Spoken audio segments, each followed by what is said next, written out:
Welcome back to the English Hour. Today, we're going to dive into something truly transformative, something that can change the way you think, the way you understand, and the way you express yourself in English. And that's building your English brain. Now, you might be thinking, Jacob, what do you mean by an English brain? My brain is my brain. And yes, your brain is your brain, but here's the thing: the way your brain processes languages can be trained. Just like a muscle, it can grow stronger, faster, and sharper. So today, I'm going to guide you through exactly how to build an English brain, step by step, with practical strategies, examples, and even exercises you can start doing right now. Let's start by understanding what an English brain really is. When I say English brain, I don't mean a brain that is separate from your normal thinking. I mean a way of thinking, feeling, and processing information in English rather than just translating from your native language. Most learners start by translating. They hear a word in English, they think about what it means in their language. Then they try to respond. But the English brain bypasses the translation step. It thinks in English directly. And the more you practice, the more natural it becomes. It's like moving from crawling to walking to running, but for your mind. So, how do we do this? Well, first, let's talk about input, what you feed your brain. Just like a garden needs good soil, sunlight, and water, your English brain needs rich, varied input. You need to expose yourself to English in ways that are meaningful, contextual, and frequent. And when I say frequent, I mean every single day, not 1 hour a week, not 2 hours on the weekend, daily exposure. Even small chunks, like 10 minutes, work if done consistently. One powerful method for input is storytelling. Humans are wired for stories, and stories are packed with vocabulary, grammar, expressions, and culture all in context. Let's do a mini example. Imagine you are listening to a story about a young girl named Maya who wakes up one morning to find a mysterious letter slipped under her door. Instead of translating each word, your brain starts creating images, predicting what might happen next, and feeling Maya's emotions. This kind of engagement forces your brain to process English like a native would, not word by word, but concept by concept. And here's a secret: the more emotionally invested you are in a story, the faster your English brain develops. Now, input is crucial, but so is active practice. You can't build a muscle just by looking at a gym. You have to lift. Similarly, you can't build an English brain by only listening. You must produce English. This is where speaking and thinking in English comes in. One simple but extremely effective exercise is called the English monologue. Here's how it works. Pick any topic, a hobby, a news event, a movie you watched, and start speaking about it aloud, in English, as if you were teaching someone else. Don't worry about mistakes. Don't stop to translate. Just flow. Your brain will begin to form English thought patterns, connecting words, ideas, and grammar automatically. Let me give you a real-life example. A student I once worked with loved cooking. At first, she was translating every word, knife, chop, cut. But then, I told her to start describing her cooking process in English out loud. I am chopping onions. I am adding garlic. I smell the aroma. It's delicious. Within weeks, she started thinking in English about cooking, and soon she wasn't translating at all. She was experiencing English directly. That's the English brain in action. Another powerful strategy is shadowing. Shadowing means listening to a native speaker and trying to speak at the same time as they do. It's not imitation. It's like echoing your brain's neural pathways. You'll notice your pronunciation, rhythm, and intonation improving naturally. Start with short clips, maybe a 2-minute TED Talk or a scene from a movie. Play it and speak along with the speaker, trying to match their tone and speed. This trains your brain to internalize English patterns rather than memorize rules. Speaking of rules, let's talk about grammar in context. Many learners waste years memorizing rules without understanding usage. But your English brain doesn't learn grammar like that. It learns patterns. For instance, instead of memorizing present perfect have a has plus past participle, notice how it's used. I have eaten breakfast. She has finished her homework. Your brain starts to recognize patterns, which becomes automatic over time. And here's a tippy: reading and listening are the best ways to absorb these patterns. Every story, podcast, or conversation is a mini grammar lesson if you pay attention. Vocabulary works the same way. Forget long lists of isolated words. Your brain remembers words in context, like ingredients in a recipe. For example, instead of memorizing the word astonished, hear it in a sentence. She was astonished by the magician's trick. Then make your own sentence. I was astonished when I saw the sunset. This repetition in context builds strong neural connections in your English brain. Now, let's move to a really important element: thinking in English. You've probably tried to think in your native language and translate, right? That's exhausting.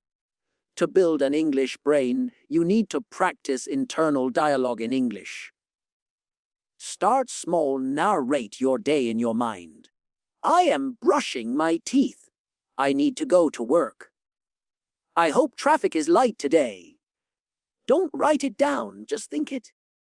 At first, it will feel awkward, but within weeks, your brain will switch to English naturally, even when you're alone. Another exciting method is immersion through multiple senses. Don't just read and listen. Watch videos, mimic gestures, use apps that engage you visually, audibly, and interactively. Your brain forms stronger connections when it experiences English in multiple ways. For example, watching a cooking video, listening to the chef's instructions, and following along by cooking yourself. This multi-sensory engagement reinforces memory and comprehension. Let's not forget about memory techniques. Our brains love stories and connections. If you want to remember vocabulary, make it visual and emotional. Imagine a huge elephant when you learn enormous, or feel surprised when learning astonished. These emotional hooks make your brain retain information effortlessly. The English brain thrives on connections, context, and emotions, not rote memorization. And finally, one of the most overlooked tips: consistency and patience. Building your English brain is not a sprint, it's a marathon. Think of it like planting a tree. You water it every day, expose it to sunlight, trim it when necessary, and over months, it grows tall and strong. Some days progress feels slow, but your brain is absorbing and wiring English patterns even when you don't notice.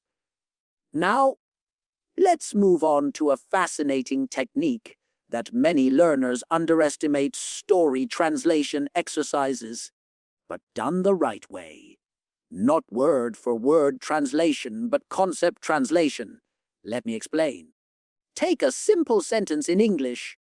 The cat jumped over the wall because it was curious. Instead of translating it word by word into your language, try to visualize the scene and then describe it in English again in your own words. A curious cat leaped over the garden wall. Notice how your brain is now thinking in English while retaining meaning. This strengthens mental agility and the natural flow of English thoughts.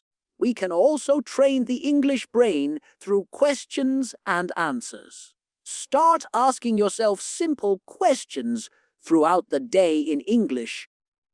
What is my plan for today? How do I feel? What did I learn yesterday? Then, answer immediately in English, even in short phrases. Over time, your brain starts automatically forming English sentences. By the end of a few weeks, your internal responses become faster and more natural, almost instinctive. Another method I highly recommend is English immersion days. Pick one day a week where you only interact with English. Listen, speak, read, write, think everything. You might say, Jacob, that sounds extreme, but it works wonders. Your brain has no fallback language to translate into, forcing it to adapt fully to English. Start with one day, then increase the frequency. After a few weeks, you'll notice your comprehension improves dramatically and speaking feels smoother. All right, let's keep going.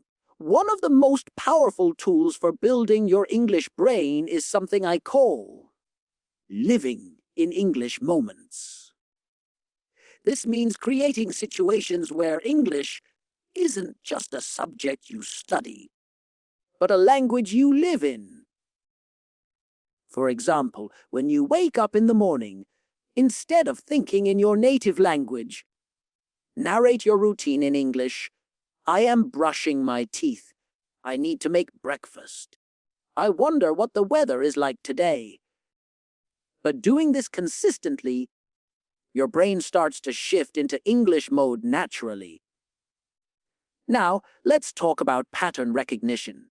Your brain loves patterns, it craves them, and English is full of them. Every time you notice a repeated structure, a phrase, or an idiom, your brain forms a neural connection. For instance, common expressions like can't wait to, or it turns out that, appear everywhere in spoken English.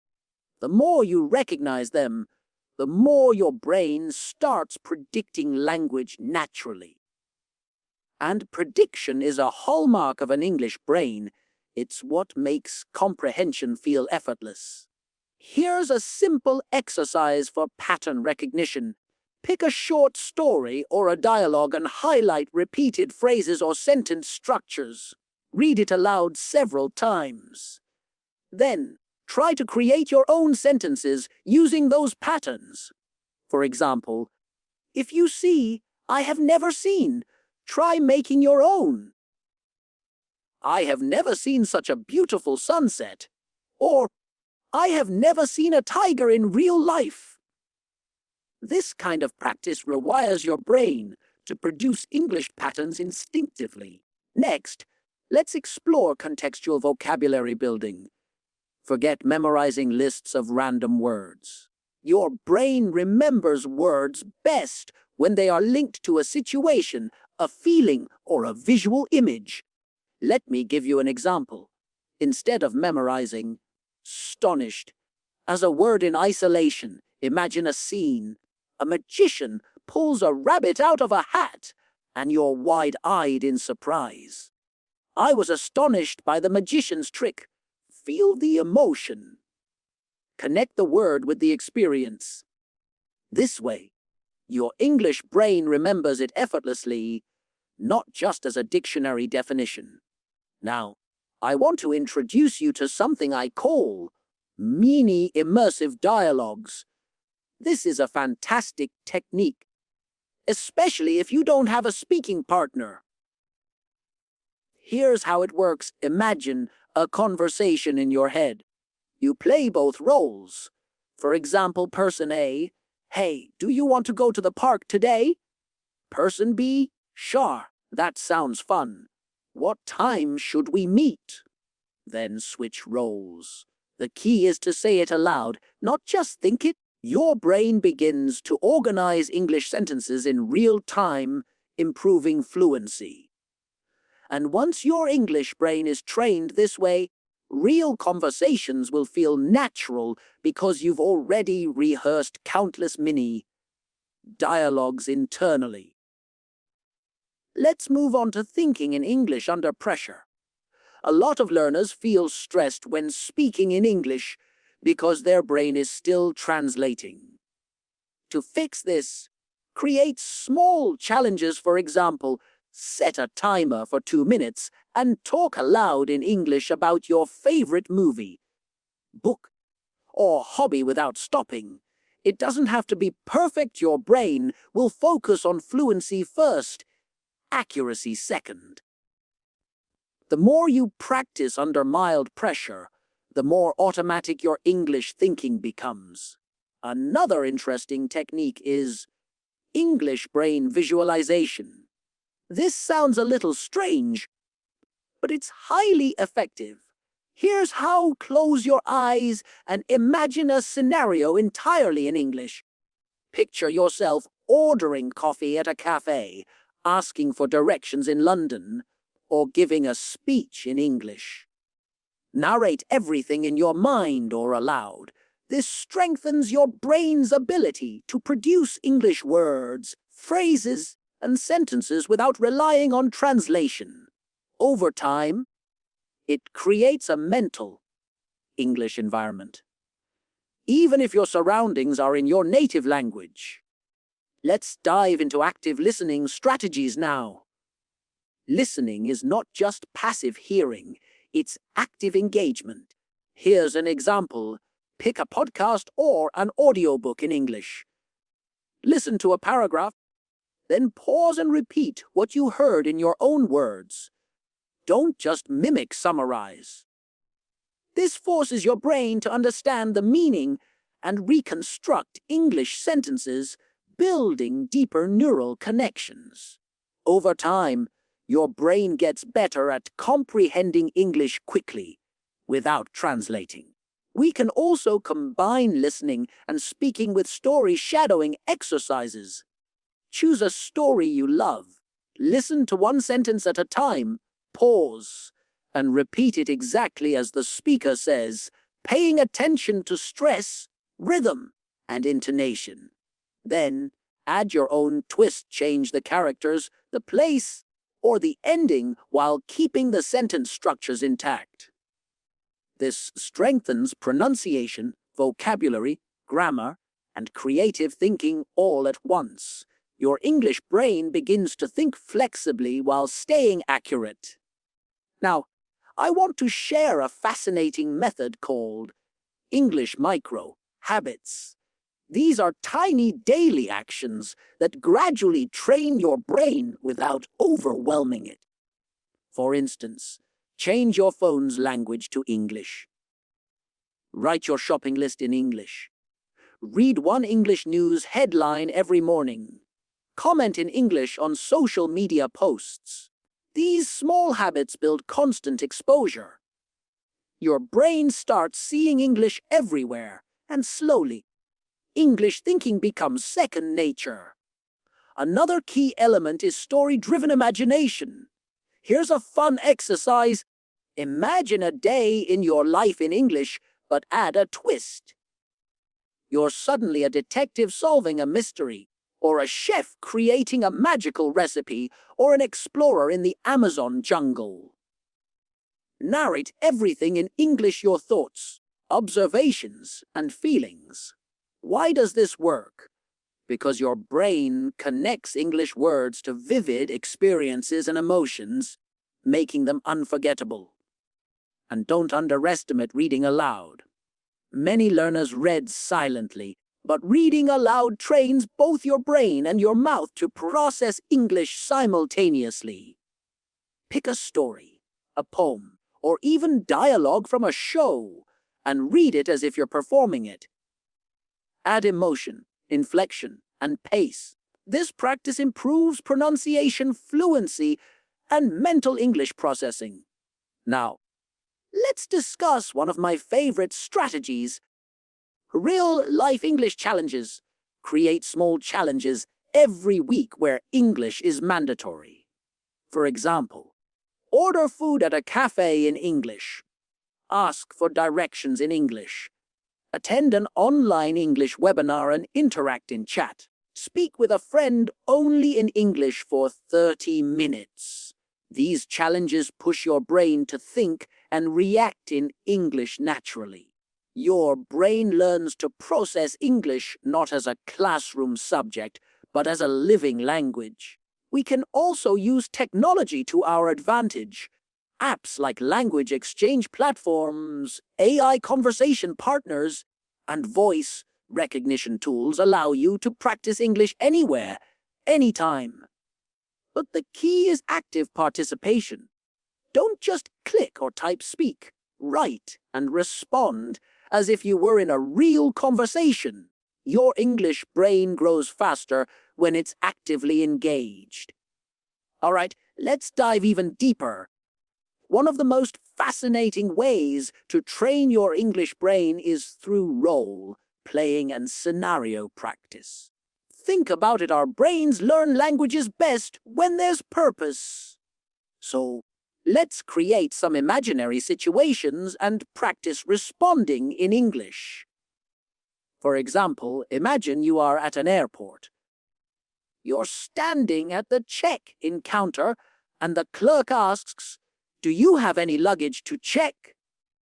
How would you respond? Maybe, "Yes, I have one suitcase. Here's my ticket and passport." Simple, right? But now, make it more challenging. What if your flight is delayed? Or, what if you need to ask where the lounge is? Your brain now has to construct sentences quickly, practice vocabulary, and simulate real-life English thinking. The more scenarios you practice, the faster your brain adapts. Now, let's talk about emotion-driven learning. The brain remembers things better when they're connected to emotion. Think about the last time you were really excited, scared, or amazed. Chances are you remember the experience vividly. You can use this for English too. Watch a thrilling movie in English, read a suspenseful story, or listen to a heartwarming podcast. As you experience these emotions while engaging with English, your brain creates stronger connections between words and feelings. This makes vocabulary, expressions, and sentence structures much easier to recall. Here's an exercise you can try. Pick a short story in English and act it out emotionally. If a character is sad, feel the sadness. If they're excited, feel the excitement. Narrate their actions and feelings aloud. Your brain isn't just learning words, it's learning English as a living, emotional experience. Another crucial strategy is English thinking chains. Let me explain. Instead of translating every single thought from your native language, practice creating a chain of English thoughts.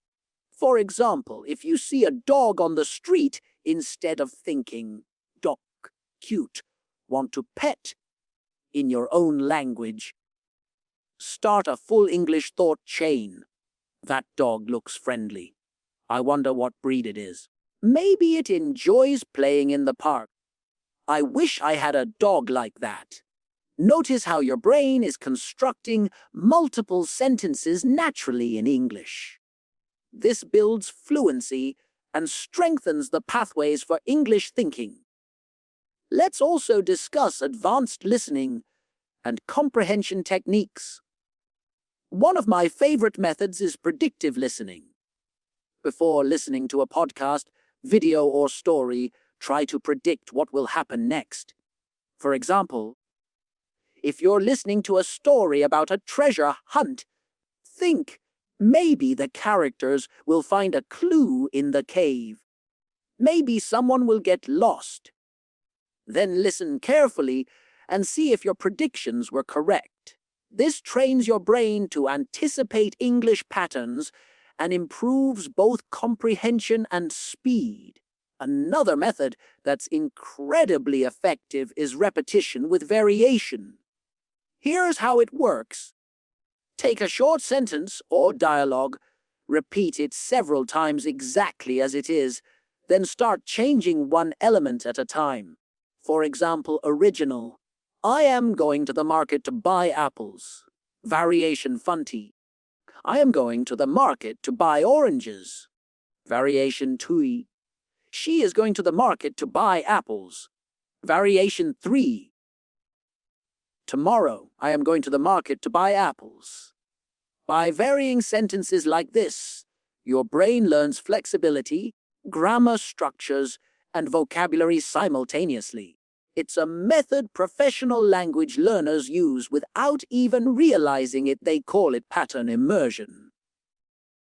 Now, let's focus on writing as a tool for the English brain. Writing is not just about grammar.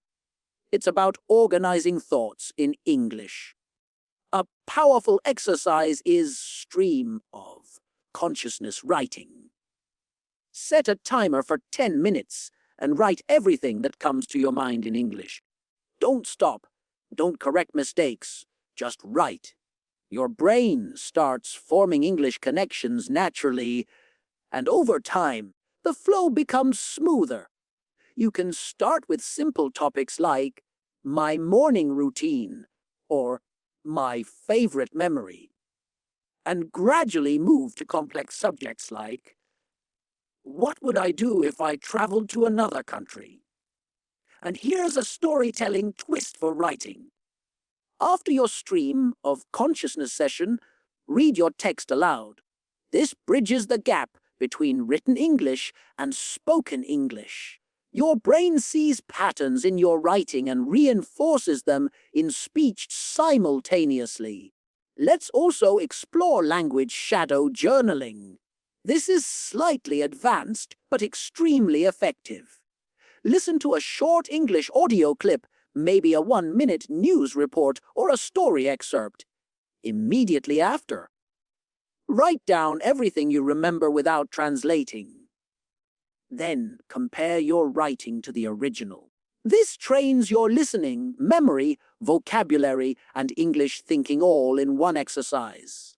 Over time, your brain becomes sharper and faster at processing English naturally. Now, let's talk about English brain multitasking. You might be surprised, but your brain can learn English while doing other things. For example, listen to an English podcast while cooking. Describe your surroundings in English while walking. Think in English while exercising. These activities don't require extra study time. They turn your daily routine into immersive English practice.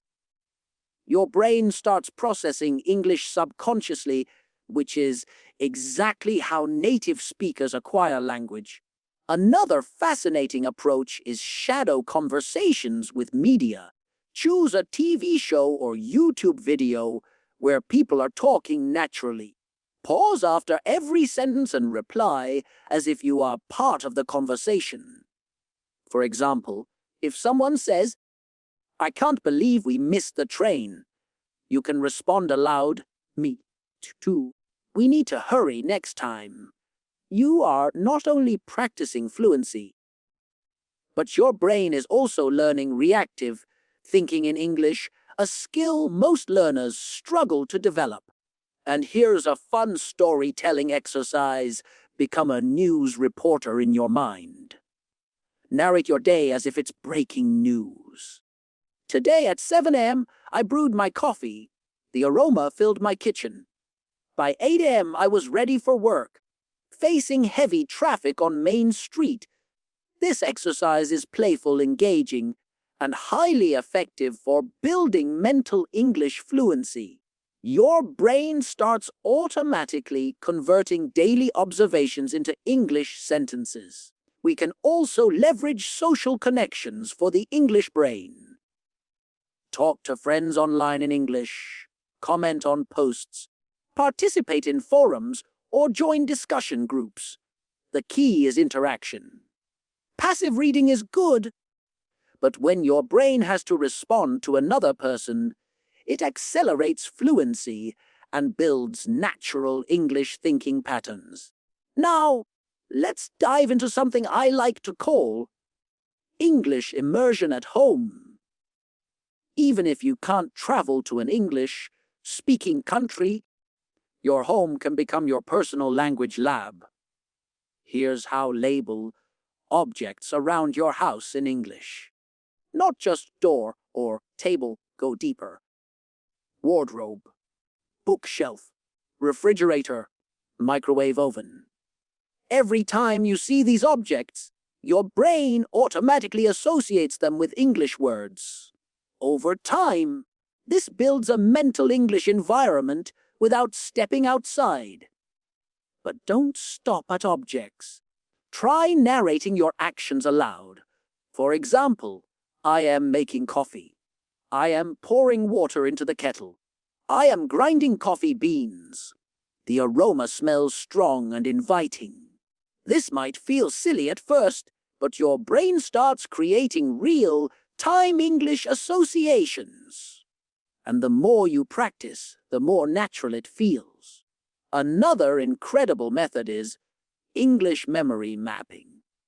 Here's what you do: take a story, a news article, or a video you like, and make a mind map of it in English.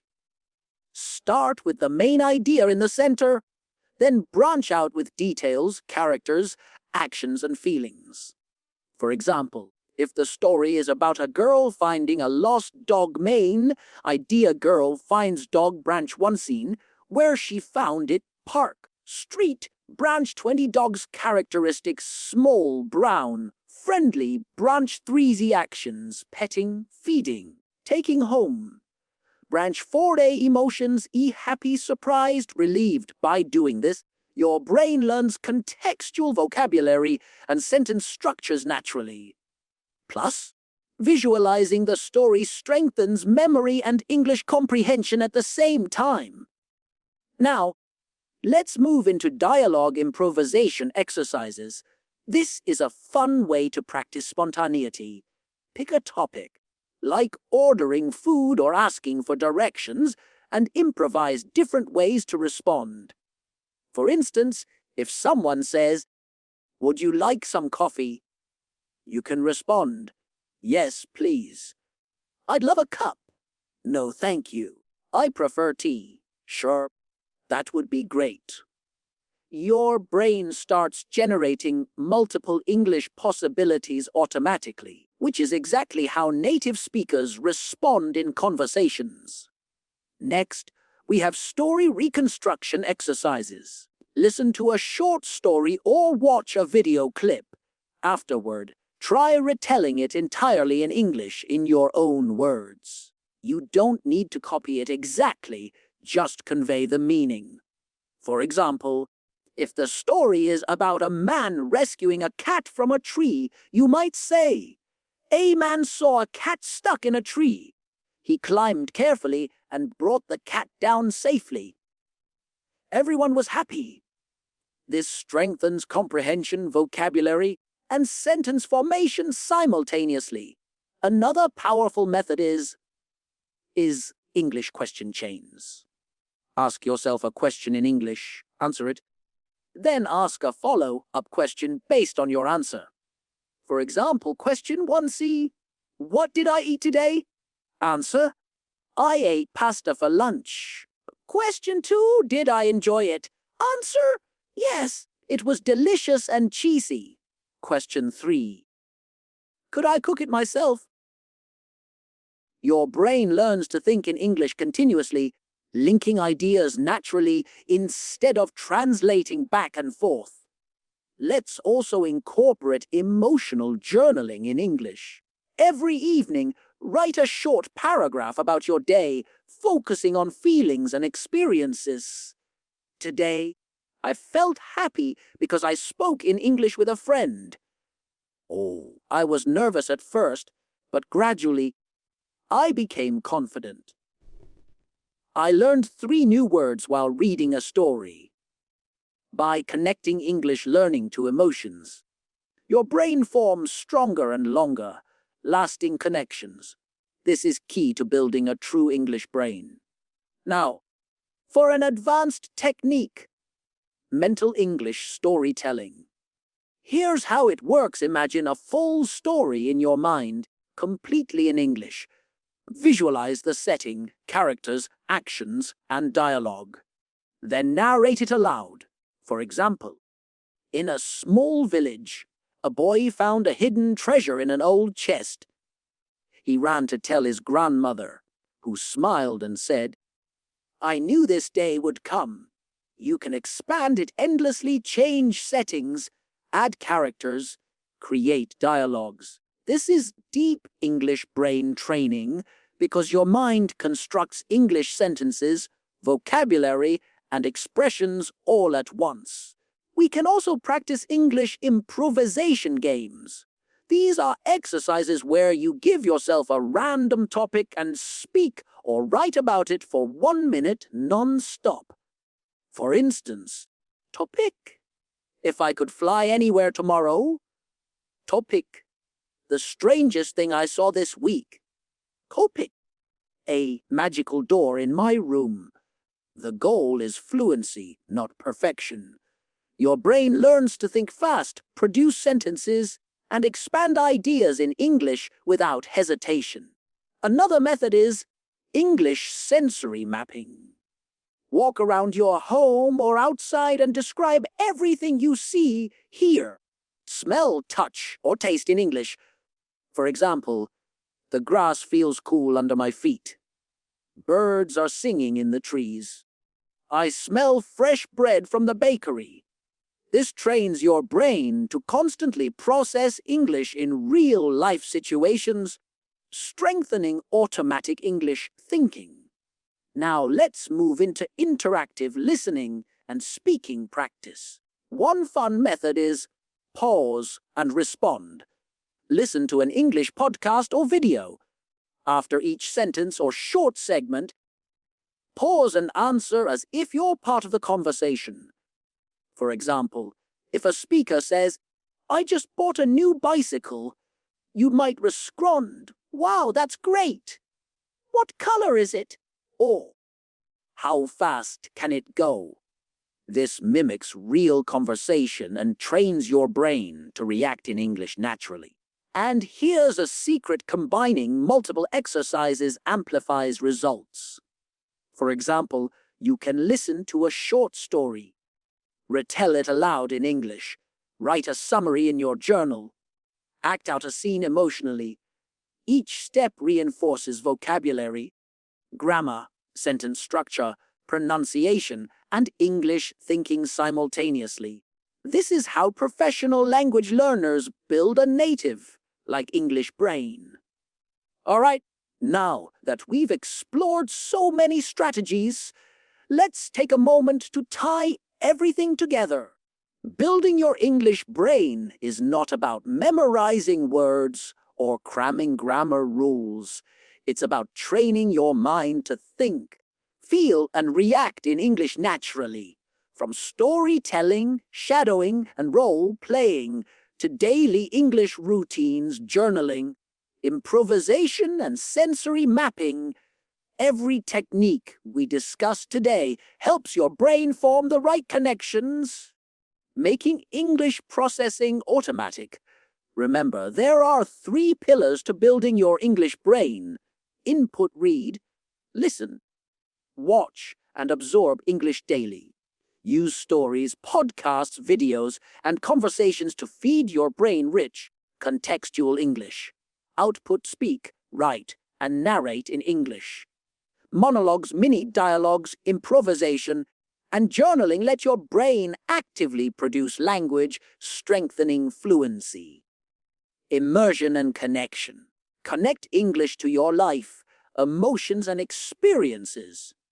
Think in English, act in English, and live in English moments, even if it's just at home. The magic happens when you combine these consistently. It's not about perfection or rushing, it's about daily, meaningful practice. Over time, your brain will naturally switch into English mode, just like a native speaker. You'll find yourself thinking in English, reacting in English, and expressing yourself effortlessly. Before we finish, I want to leave you with a final tip. Be patient and kind to yourself. Learning a language is a journey, not a race. Celebrate small victories, like understanding a story without translation, speaking a full sentence confidently, or learning a new expression and using it naturally. These moments show that your English brain is growing stronger every day. So, start implementing these strategies today. Pick a story, narrate your morning routine in English, shadow your favorite video, write about your feelings, or create an English scenario at home. The key is consistency, engagement, and enjoyment. Make English a part of your daily life, and your brain will do the rest. Thank you for joining me on this episode of the English Hour. Keep practicing, stay curious, and keep building that English brain. You'll be amazed at how quickly your skills transform. And remember, learning English isn't just about speaking or writing, it's about thinking and living in English. Once your brain starts operating this way, everything else falls into place naturally.